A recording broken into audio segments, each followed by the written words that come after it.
Баршаңызға қайырлы күн, құрметті көрермендер. Бүгін сметаник пирогының рецептісімен бөлісемін. Начинкасы пломбир балмұздағы сияқты өте дәмді, енді сөзсіз ерекше пирогтың бірі. Қазіргі таңда хит пирогтардың бірі болып келеді әсіресе.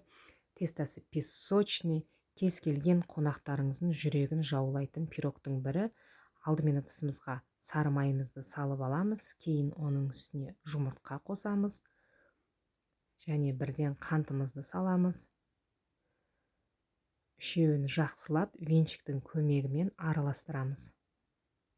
Қант ерігенше араластырамыз жақсылап.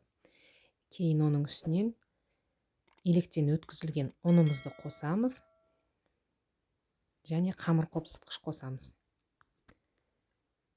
Жақсылап тестамызды елейтін боламыз. Бізде өте жұмсақ теста болады, артық ұнды салып қажет емес. Тестамызды дайындап қойған соң, келесі кезекте начинкамызды дайындаймыз. Бізге 20-25% сметана керек. Мен осындай сметана қолданамын. Ыдысымызға сметанамызды салып, оның үстіне қантты саламыз. Одан кейін бөлме температурасындағы 2 жұмыртқамызды қосамыз. Ванильді сахар саламыз. Кукурузный крахмал қосамыз. Барлығын жақсылап біркелкі болғанша венчиктің көмегімен араластырып аламыз.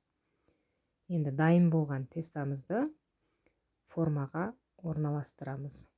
Мен осылай қолдың көмегімен жайып шығам. Оқтаудың көмегімен де жайсаңыздар болады. Осының үстіне жаңағы начинкамызды құямыз. 180 градуста 25-30 минут қызарғанша пісіріп аламыз. Одан кейін әбден суытып барып кесеміз. Міндетті түрде жасап көріңіздер. Каналға тіркеліп, комментарий қалдырып, лайк басуды ұмытпаңыздар. Сіздерге ұнайды деген сенімдемін. Енді ерекше дәмді пирог